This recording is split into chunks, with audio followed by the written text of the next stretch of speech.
Сайн байцгаана уу. Тэгэхээр энэ удаагийн видеог энэ ирж байгаа бүтэн сайн буюу 12 сарын 15-нд болох бүтээлийн концепцийг хэрхэн боловсруулах вэ гэдэг ийм сургуулийн тухай бяцхан танилцуулга байдлаар хийж бодлоо. Тэгэхээр энэ сургалт маань нэлээд хэдэн удаа явсан байгаа. Бас боломжийн тооны хүмүүс суусан байгаа. Тэгээд тухайн хэмжээний үр дүн бас гаргаа явж байгаа болов уу гэж бодож байна. Тэгээд энэ сургалт маань манай институтийн энэ жилийн хамгийн сүүлийн сургалт болох юм аа. Тэгэхээр ер нь бүтээлийн концепцийг би анх одоо хизээ сонссон бол анх хизээ одоо ойлгож мэдсэн бол гээд ингээд ботхоор 2004 он руу харахгүй явж гин. Яа тэгэхээр 2004 оны 9 сард бол би их бифтаны Лидсбектийн сургуульд бол магистрантурт сурж бол хэлсэн байгаа. Тэгээд энэ сургууль маань өөрөө одоо contemporary урлаг graphic design ийм сургууль.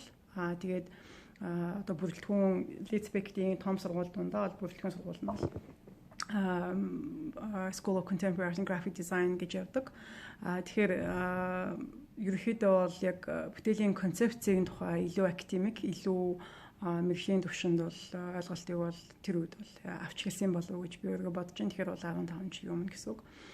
Энэ бүтээлийн концепц гэдэг ойлголт бол яг бас 100% тийм юу гэдгийг шинэ ойлголт бас Монголд бас биш. Гэхдээ яг төвчлэг урлагийн дээс бас сурч байхдаа бакалаврын төвшөнд бол одоо бүтээлийн санаа гэж юу юм, бүтээлийн сэдэв гэж юу юм, бүтээлийн агуулгыг яаж гаргуулъя гэдэг гэх мэтчлээ одоо юу гэдэг үндсэн анхаашны ойлголтууд өрнөдөж яригуул авч ирсэн байгаа. Гэхдээ илүү одоо яг одоо оюутан байхад бол биднээс яг бүтээл гэж одоо хийж байгаа зүйлээ бол ярахад бол жоохон хэцүү байдаг л да. Тийм тэгэхээр сургуулаа төгсөөд тэгээ яг одоо мэргэжлийн уран бүтээлч болоход бол ерөөхдөө бол яг бүтээлийн концепт гэдэг юу гэдгийг тэгж нарийн одоо тайлбарладаг номч одоо ч хүртэл алга байна. Мөн дээрэс нь яг энэ юу юм бэ гэдэг бол одоо агуулгыг академик төвшөнд бол өгж байгаа сургуулиуд бол одоохондоо бол ер нь байхгүй байгаа тийм. Тэгэхээр энэ сургалт маань бас та бүхэн хэдийгээр нэг өдрийн сургалт ч гэсэн нэлээд бас их мэдээллийг нэг дор маш төрөвчсөн байдлаар бол өгнө. Тиймдээ яг бол одоо юу гэдгийг бүтээлийн концепцийн тухай ойлголтыг бол нэг өдөрт одоо юу гэдэг 8 цагийн хугацаанд бол бүгдийг нь бол авах боломж үнэхээр байхгүй. Яагаад тэгэхээр ихэнх монгол уран бүтээлчдийн суурь бол өөр байгаа. Янз янзын төвшөнд байгаа, янз янзын ойлголттой. Тэгэхээр тухайн одоо хүний одоо шинэ мэдээлэлт ч юм уу те илүү одоо нээлттэй хандлагаас их болно гэл ингээл маш олон зүйлээс тухайн хүний одоо юу гэдгийг энэ сургуультаас авах одоо ач холбогдол нь бол шалтгаална. Тэгэхээр нэг зүйлийг би бас энэ дээр тайлбарлая гэж бас ерөөхдөө бол ингээд бас боддгийн яг сургалтанд сууж байгаа хүмүүс бас би бас тайлбарладаг.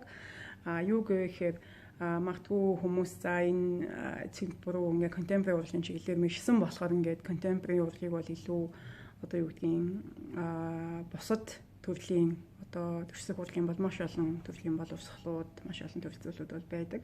Тийм тэгэхээр илүү гэж боддог, илүү сайн гэж боддог гэж бас таамагладаг байж магадгүй. Тэгэхээр миний хувьд бол яг үүндээ бол тэгж боддгоо. Сайн бүтээл бол сайн бүтээл. Би бол янз янзын үеүүдийн түүхэн, классик, сэргэн мандалтын одоо хийгдэж байгаа бүх төрлийн үеүүдийн одоо янз бүрийн бүтээлийг сонирхдаг. Надад таашаагддаг, таалдаг.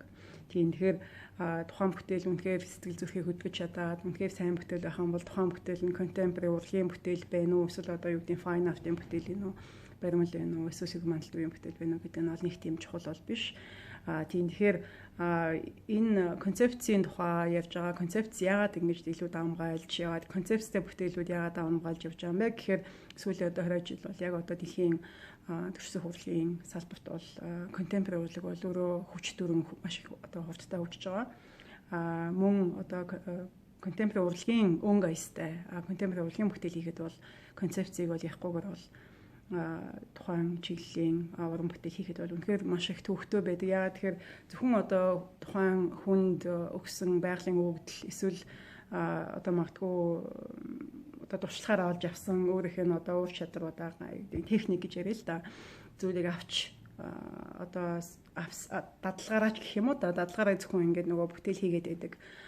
Тийм одоо юу гэдгийг үе бол бас ерөөхдөө бол өнгөрчөөд байна. Тийм тэгэхээр бид нэгэнт одоо оюуны бүтээл энэ хэрвээ төвсөн урлагийн бүтээл бол оюуны бүтээл юм бол оюунаа биднээс бас ажиллаж өөрийнхөө одоо оюуны потенциалыг бас гаргах шаардлага бол аль хэдийн үсчээд байгаа гэж ерөөхдөө хэлж болно. Тийм тэгэхээр мэдээж хэрэг бол ямар бүтээл хийгээд ямар одоо төвшөнд яваад ямар одоо дуртай зугаа зүйлээ хийх нь бол 1990 оноос хойш бол чөлөөтэй болсон байгаа манай анс орнд. Тийм тэгэхээр хин нэг ямар нэг тийм бүтээл юу гэдгийг хийх ёстой хийх ёсгүй гэж юусаа явж байгаа зүйл бол биш. Тийм тэгэхээр нэгэнт одоо авчилсан нийгэмд хүн бол хүссэн зүйлээ хийгээд явах тийм боломжтой. Бидний ямар ч уран бүтээлч Монголд бол социализмын үед байсан шиг тийм тухайн хэмжээний одоо синзуур гэдэг юм уу, дарамт юм уу, шахалтанд улс төрийн болон одоо бус тийм дарамт шахалтанд бол ер нь бол байхгүй байгаа гэж бол би бодож байна. Тийм тэгэхээр ямар бүтээл хийх нь тэр нь концепттэй байна уу, концептгүй байна уу бол энэ бол та бүхний бол өөрсдөө чинь бол сонголт гэсэн үг. Тэгэхээр сүүлийн 20 жилд ингээ яагаад ингээд концепцийн тухай илүү яриад, концепттэй бүтээл хийх тухай ингээд илүү яриад байгаа юм бэ гэхээр тэр бол шууд утгаараа одоо яг та одоо уран бүтээлч, бие хүн, хувь хүн, тэгээ уран бүтээлч одоо хүн талаасаа ер нь бол юу бодож санаж явдгийг, та өөрөө хийн, ер нь яагаад энэ бүтээлийг хийгээд байгаа, ямар учир холбогдолтой ер нь бол юунд хэрэгтэй гэсэн одоо хит хэдэн үндсэн гол одоо асуултуудад бол хариулагдаж байх хэрэгтэй гэсэн шаардлагуудыг бол тодорхой хэмжээгээр бол тавигдаж байна. Тийм тэгэхээр энэ бүх асуултанд магадгүй та одоо юу гэдэг таны бүтээлч юм уу одоогийн байдлаар бол 100% одоо хариулж чадахгүй гэж магадгүй. Гэхдээ бол хамгийн ихэнд одоо асуудаг тухайн одоо асуулт бол юу гэхээр та хэм бэ те? Та уран бүтээлч юу гэх юм бэ? Та хувь хүний хэмдэ хувь хүний хувьд бол хэм бэ? Та юу бодож санаж явдгийг, танд юу таалагддгийг, танд юу таалагддаггүй.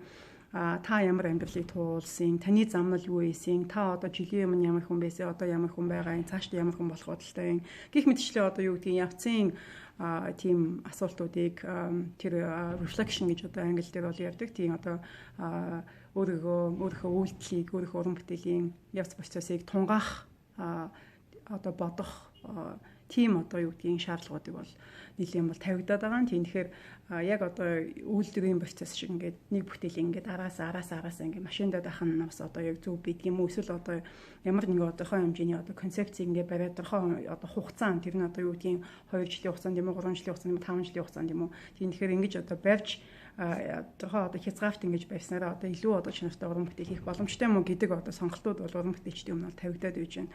Тийм тэгэхээр ер нь бол яг энэ бүтээлийн концепттэй холбогдож байгаа одоо бүтээлийн концепцийг яаж бий болгох вэ гэдэг одоо үйлдэл гэж яриа л да. Тэгээ үйлдэл нь бол бүтээл судалгаа гэдэг нэшил байдаг. Тийм бүтээл судалгаа гэдэг бол магадгүй бас монголчуудын сүүлийн 7-8 жилд бол илүү бас ойлгоод ирсэн байх гэж үдийн бишэл сургуулиуд бол яригдчих хэвээр. Яа тэгэхээр бүтээл судалгаа зөвхөн судалгаа биш бүтээл судалгаа.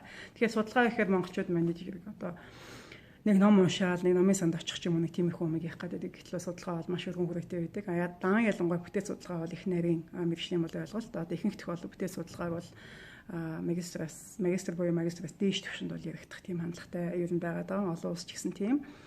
Тэгэхээр ерөнхийдөө бол яг ер нь бол концепц бол юу юм бэ гэд хин нэг нь надаас одоо ингээд та ингээд хэлчихээч гэд ингээд ерөнхийдөө тэгээд байдаг бас тийм хандлага бас байдаг. Тэгэхээр яг би өөрийнхөө маш тийм богино байдлаар та бүхэнд бол харуулъя гэж бодож байна. Тийм. За тэгэхээр ерөнхийдөө бол санаа, сэдв, агуулга гэсэн гурван тийм хүчин зүйл элементтэй гэж харж болно. Тийм тэгэхээр концепц гэдэг бол зүгээр нэг одоо бүтээлийн санааг бол хэлэхгүй байгаад байна. Мөн зүгээр нэг сэдвийг хэлэхгүй байгаад байна. Мөн одоо агуулга нь бол бас дангаар бас байхгүй байна. Тэгэхээр концепц бол ерөнхийдөө санаа, сэдв, агуулга гэсэн гурван элементийг агуулсан ийм ойлголтыг хэлдэг.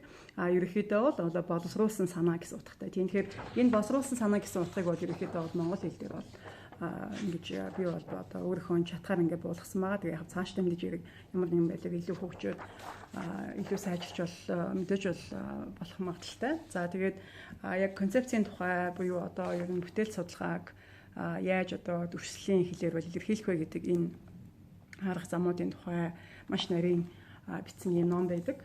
За тэгээд номыг бол үзүүлээ. Тэгэхээр энэ ном бол 2004 онд гарсан ном байгаа. Тийм тэгээд энэ одоо номын агуулгаас бол мөн одоо яг магистрантур сурч байхад бол маш олон одоо 7 хоног болгон багшаар ингээд семинар лекц одоо тавьдаг байсан. Ондоо мэргэжлийн ондоо багшаар. Тийм тэгэхээр тухайн одоо бүх одоо янз янзын дүүх жоохоо янз янзын маш олон одоо тийм арга замууд байдгиймаа гэдгийг бол одоо ингэж маш тийм сайн ойлгуулж өгсөн байгаа. Тийм тэгэхээр одоогийн байдлаар бол түрүүн миний хийсэн бол хэдэн асуултууд бол энд дэж байна. Тийм тэгэхээр та бүхэн харж байгаа бол тий ер нь бол юу хийх юм ер нь тий ер нь тэгээд та нар бол харж байгаа ер нь бол яагаад хийх ёстой юм тий тэгээд дараагийнх нь бол яаж хийх ёстой юм тэгээд хамгийн сүүлийн асуулт нь бол хамгийн одоо тийм нэг зүүн дүүч юмар асуулт юм да ер нь ямар хэрэгтэй юм тийм тэгэхээр ер нь одоо яг бүтээл хийгээд энэ одоо юу гэдгийг энэ хийгээд байгаа одоо үйлдэл энэ хийгээд байгаа одоо бүтээлүүд чи ер нь бол юунд хэрэгтэй юм бэ ямар утга учиртай юм бэ гэдэг одоо энэ одоо дөрвөн асуултанд бол хэний ч юм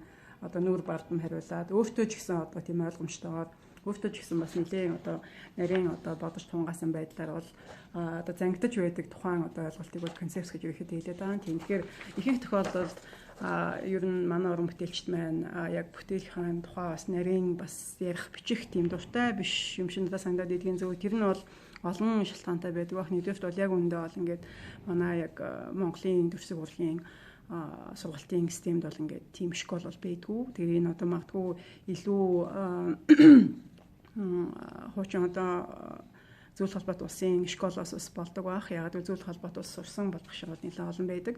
Мөн одоо зөвхөн одоо бүтээлийн харагдах байдал, техник ур чадварын тухай ерөөхдөө их ярих гэдэг.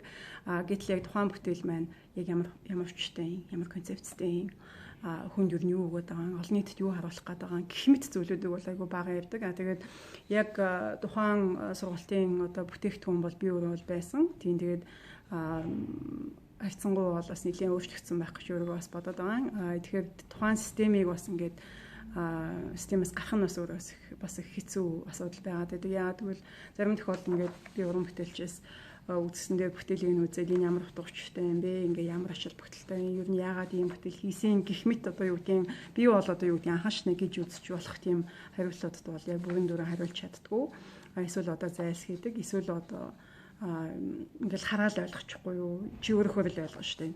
Гэх мэтчлэн одоо тийм миний бол жоохон хинэггүүд үуч юм уу? Тиймэрхүү хариултууд бол өгдөг. Тийм тэгэхээр яг одоо бол ингээд хэрвээ одоо мэргэжлийн уран бүтээлч гэж явж байгаа бол тийм хинэггүй байдлаар ингэж бас уран бүтээлдээ өөрөөхөө хийж байгаа мэргэжлийн ажилд бол хандж болохгүй гэж би бодож байна. Яа тэгэхээр яг уран бүтээл хийн олон нийтэд бол 50 гэдэг бол хүн болгонд олддог тийм бол хувь заяа биш, хүн болгонд олддог тийм боломж ч биш. Тийм тэгэхээр өчнөө олон хүмүүс бол одоо өөрөөхөө олон шалтгаанаас болоод уран бүтээлч болж чаддгүй. Тийм тэгэхээр гэтэл бол одоо тийм боломж өөрчн олдоод тэгээ тийм боломжийг өөрөө ингээд хангалттай бас ингэж ашиглаад тэгээд үнэхээр ингээд өөрийнхөө мэргэжилтэд ингээд тийм өндөр түвшинд хариуцлагатай хандаад хинэггүй биш хандаад өөрийнхөө бүтээлийг ойлгуулах гад одоо магадгүй одоо тийм гайхалтай сайхан бичдэг биш байж болно, гайхалтай сайхан ярьдаг биш байж болно. Гэхдээ бол тухайн хэмжээнд бас өөрийнхөө бүтээлийг хэдэг өөрч байтугай ингэж бас одоо олон нийтэд мэргэжлэнүүд болон кураторуудад ойлгуулах талаас нь алхам хийх хэрэгтэй байх гэж би бол ерөнхийдөө боддог. Тэд яг одоо юу гэдэг үтслэн гаргачаал ингээд өдөржин суугаад хүмүүст ирээд хаг бол би бол хэлэхгүй байгаа. Тэгэхээр энэ одоо өөрийнхөө бүтээлийг ойлгуулах олон тийм одоо арга хэлбэрүүд бол байдаг. Тэгэхээр яг Монголд бол бас нэг жижигхэн басан өмнө нь бас би бас аль нэг 2 дахь видеон дээр бас ярьжсэн байх. Тэгээд жижигхэн бас нэг хідэн уран бүтээлчд байдаг. Тэгээд монголчууд илүү мэддэг. Тэгээд одоо бас л ингээл бид нар чи 21-р зуунд л авахгүй бол болохгүй байгаа дээ. Тэгээд мөн сүүлийн одоо магадгүй нэг одоо 100 жилээс одоо цаашаа сүүлийн одоо 100 жилд ятгахта багтдаг уран бүтээлчдэг бол одоо ингээд мэддэг болох хэрэгтэй. Тийм тэгэхээр жишээл одоо тухайн сургалт дээр биднээс монголчуудын баг мэддгүү, ярьдгүү, тэгээ сургуульд ч заагддгүү тийм уран бүтээлчдийн одоо энэ одоо бүтээлч тийм концепц, бүтээлийн одоо концепцийн тухай, бүтээлийн концепцийг яаж одоо ямар арга авчлаар ингэж гайхалтай бүтээлүүд хийх боломжтой гэдэг одоо боломжуудыг бидэнд бас нээж өгсөн юм гайхалтай одоо хүний тухай ярина. Тэгээ та бүхэн бол зарим нь бол мэдж байгаа. Нэг Роберт Вашенберг гэдэг Америкийн бол домогт уран бүтээлч байгаа. Тийм тэгэхээр та бүхэн энэ одоо институцийн ажлаар нь ерөөхдөө бол мэдж байгаа гэж найдаж байна. Тэгэхээр энэ хүн бол яг ер нь бол бүтээл гэдэг зүйл маань зөвхөн одоо нэг тийм цахтан дос ч юм уу, зарим нэг баримл ч юм уу, харандаа цаас ч юм уу, тийм заавлагдмал тооны тийм техникээр ингэж одоо хязгаарлагдаж байдгүй. Бүтээлийн концепц тэгээ бүтээлийн аргачлал бол ерөнхийдөө бол зах хязгаар байхгүй. Ямар ч төрлийн материалыг бол ямар ч арга авчлаар ямар ч гайхалтай бүтээл хийх боломжтой гэдэг одоо энэ томьёоллыг бол одоо дэлхийд дахинд баталж өгсөн юм хүн байгаа. Тийм тэгэхээр та бүхэн хүний бол бүтээлтэй танилцсан. Өөр бусад одоо гайхалтай уран бүтээлчтэй бүтээлтэй танилцсан. Монгол уран бүтээлчтэй бас танилцсан. Тийм тэгэхээр энэ сургалтын дээр бол бас нэг одоо Монгол бол заадаггүй тийм үе шатуудыг танилцуулна. Тэр бол бүтээл судалгааг танилцуулахаас гадна бүтээл судалгааны одоо үе шатуудыг одоо ингээд одоо үе шатныг алхам 1 2 3 гээд ингээд нийт одоо нэг 10 үе шатыг бол ингээд танилцуулна. Тэгэхээр тухайн үе шат бол одоо юу гэдэг 10 үе шат болгоныг хүн одоо болгон уран бүтээлч болгон дамжих боломж байхгүйж магадгүй. Гэхдээ бол тухайн одоо 10 үе шатуудын ихэнхийг нь илүү дамжиж чадах юм бол таны бүтээлийн концепц, таны уран бүтээлчийн концепц болон таны бүтээлийн чанар чансаа бол улам сайжрах тийм боломжтой гэдэг үднээс бол энэ үештүүдийг танилцуулж байгаа. Та бүхэнд бол тарах материал болгон ингээд өгөх байгаа. За тэгээд сургалтанд бол өмнө суугаагүй хүмүүст бол ярихад бол сургалт маань нэм гаргийн 10 цагаас эхэлдэг, яг цагтаа эхэлнэ. Тэгээд 1 цагаас 2 цагийн хооронд биднээс бол өдийн сургалга авдаг байгаа. Өдийн сургалгын үеэр бол биднээс бол хамтдаа яваад ингээд өдийн хоол иддэг. Тэгээд өдийн хоолны зардал бол ерөөхдөө бол сургалтын төлбөртөө бол багтсан байгаа. Тэгээд энэ сургалт маань зөвхөн ингээд миний ярихыг сонсоод ингээд суудаг сургалтаас биш. Одоо энэ сургалтанд ирсэн хүмүүс биеиндээ танилцдаг. Тэгээд надад найзууд болдог, хамтарч ажилладаг, биеинээгээ таньдаг болдог. Тийм тэгэхээр энэ бас та бүхэнд бол өөрийнхөө одоо хүрээллээс гарч одоо шинэ хүрээлэлтэй болох, шинэ хүмүүстэй танилцах юм бас биеинээсээ одоо мэддэг чадгаас суралцах тийм бас гоё боломж өгд юм а гэж бас би хэлмээр байна. Тэгээд одоогийн байдлаараа биднээс бол хувь хүн бол 150 сая төгрөгийн үнэтэй байгаа. Тэгээд хэрвээ та бакалаврын төвшний оюутан тэгээд ямар нэгэн хөгжлийн бишэлтэй эсвэл одоо тэтгэвртэй гарсан ийм ахмад насны хүн байх юм бол 30% хөнгөлөлт бол ерөөхдөө эдэлж байгаа. Мөн 2019 онд бол манай институтын айлын сургалтанд суусан хүн байх юм бол та 30% хөнгөлөлтийг бол автоматар эдэлж байгаа. Тийм тэгэхээр энэ сургалтын байна нийт бол 10 хүнийг бүртгэн. Тэгэхээр ерөөхдөө бол үнэхээр бас тийм гайхалтай бас өөрчлөлтүүд бас энэ сургалтын суусан хүмүүсийн уран бүтээлд гарч эхэлж байгаа. Тийм тэгэхээр та бүхэн юу ч гэсэн одоо он гарахаас өмнө одоо 2020 он гэдэг гайхалтай одоо он гарахаас өмнө бас өөрийнхөө тархийг цэнэглээд шинэ одоо агуулга, шинэ одоо сургалтанд суугаад өөрийнхөө уран бүтээлийг цаашид яаж одоо илүү чансаатай, илүү концепттэй, илүү одоо утга учиртай, илүү одоо олон аргачлалаар яаж одоо бүтээлээ, яаж одоо өөрийнхөө карьерийг нөгөө төвшөнд, дараагийн төвшөнд нь гаргах вэ гэдэг одоо ийм бэлхүүрийг бол тодорхой хэмжээнд бол одоо авна гэж би бол одоо бодож байна. Тэгэхээр та бүхэн бол чөлөөтэй надтай бол одоо холбогдож болно. Facebook-оор бол миний утсаар. Тэгэхээр та бүхэнд бол амжилт хүсье. Тэгээд энэ сургалттай холбогдлолтой ахаад нэг видеог бол би яг хэд хоногийн дараагаас хийх тийм бодолтой байна. Тэгэхээр та бүхний санал хүсэлт бол аягүй чухал. Тэгэхээр ямар одоо уран бүтээлчийн тухай, ямар одоо илүү энэ сургалтын тухай юуг илүү дэлгэрэнгүй мэдэх хүсэлтэй байгаа тухайга ер нь бол надад ингэж бас ингээд өөрснөө чөлөөтэй илэрхийлж болно гэдэг бас хэлгэсэн. Тэгээд за баярлалаа.